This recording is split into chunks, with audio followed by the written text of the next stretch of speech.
paano gumaling sa pagmimekaniko. So, yung mga bossing, so, paano nga ba gumaling sa pagmimekaniko, ano?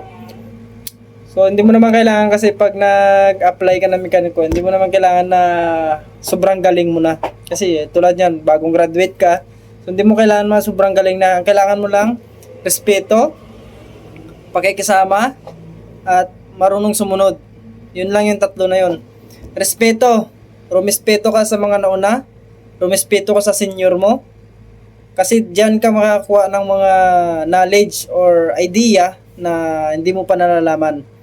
And then, respeto, pakisama. So, pakisama sa mga kasama mo. So, kailangan mo makisama sa mga kasama mo dahil nga, syempre, so, bago ka pa lang sa industriya, kailangan mo talagang makisama.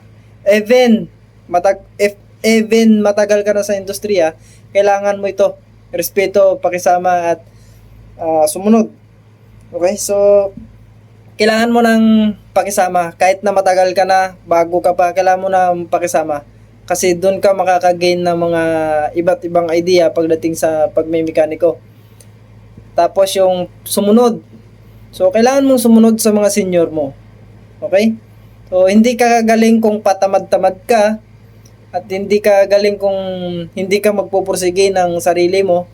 So, yung skills kasi ng pagmimekaniko, kayang aralin kahit sino, basta porsigido. Yun lang, hindi mo kailangan magaling agad. Kailangan mo lang respeto, pakisama, sumunod. Yun. Pag nagawa mo yun, future, gagaling ka. Paniwala ka sa akin. So, yan lang yung ginawa ko nung ako ay nag-umpisa din.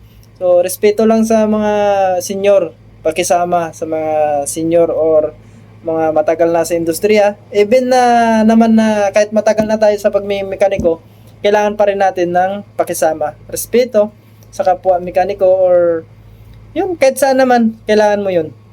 So, yun lang yung kailangan mo. Hindi mo kailangan na maging mas magaling agad. Kasi, tulad ngayon, so kahit na matagal na kami sa industriya ng pagmimekaniko, so meron pa ring mga lumalabas na mga hybrid na mga sasakyan. So, kailangan pa rin namin aralin yon kung ano yung mga sakit nun, ano yung mga kahinaan nun, ano yung mga disadvantage and advantage ng ganong unit. Lalo na ngayon, mga puro electronics na. So, kailangan natin aralin yon. So, mayroong iba na advance sa atin kasi advance yung mga kagamitan nila. So, kailangan natin makisama sa kanila. Siyempre, ganon yung technique dyan.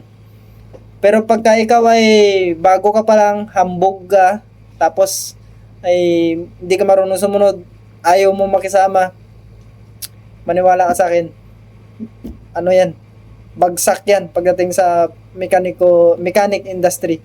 So, hindi ka galing dyan pagka hambog ka at hindi ka marunong makisama, maniwala ka.